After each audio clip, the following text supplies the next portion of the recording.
how's that journey been? Because that is, it's really not been such as easy as one would have expected it to be.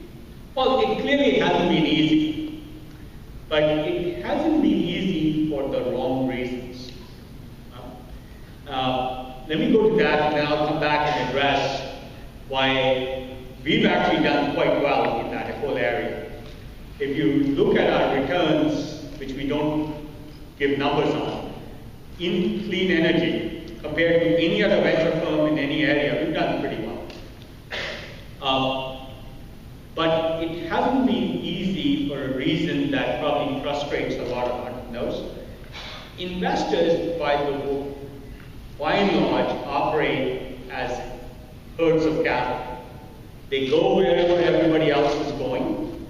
And so when clean tech was hot, everybody wanted to invest in clean tech. The day it got cold, nobody wants to invest. So raising follow-on financings for clean tech companies has been hard.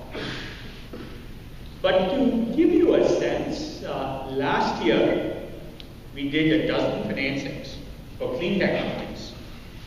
Every single one was at an increased valuation. Every single one. And we raised over $500 million in equity for a dozen companies.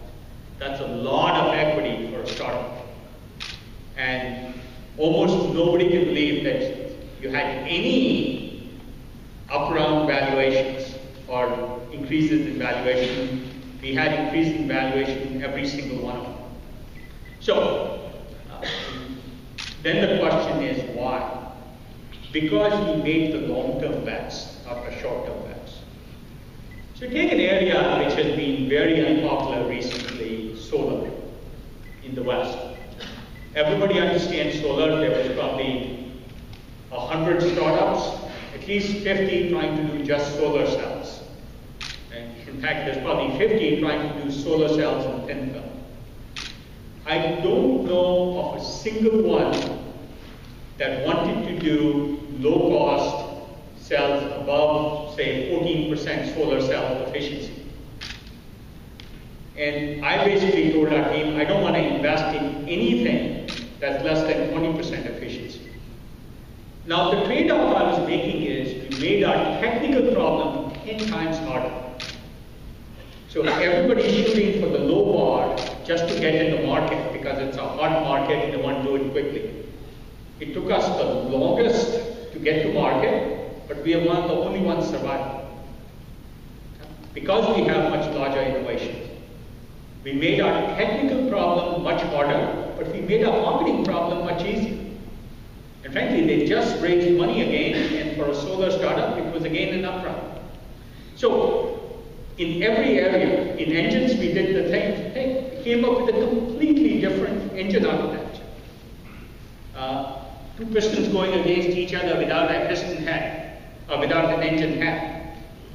There is no operating engine in the world like that. And now some Chinese company is spending $200 million building a plant.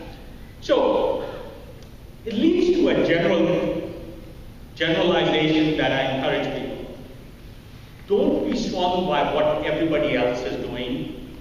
Think about what you believe in. What you can convince yourself after critiquing yourself and getting as much outside critique as possible for your ideas. What you still believe will be long-term differentiated from what everybody else is doing. That's the key. Then you have belief in what you're doing, and then you believe in it like a religion. When the bad times come, and bad times come in every startup. I've never seen a startup that hasn't gone through bad times. Since there's so many entrepreneurs, you know how hard it can be. Entrepreneurship can be very, very depressing sometimes. Because you so believe in your religion of whatever you're trying to do in your startup, you stick with it. You don't give up. And I find people who don't believe in their startup, if they're doing a startup just to make money or just to quickly turn something or get it acquired, give up too early. So, one important lesson, stick with it, believe in what you're doing, but still take all the critique and criticism which helps you identify the risks you have to eliminate.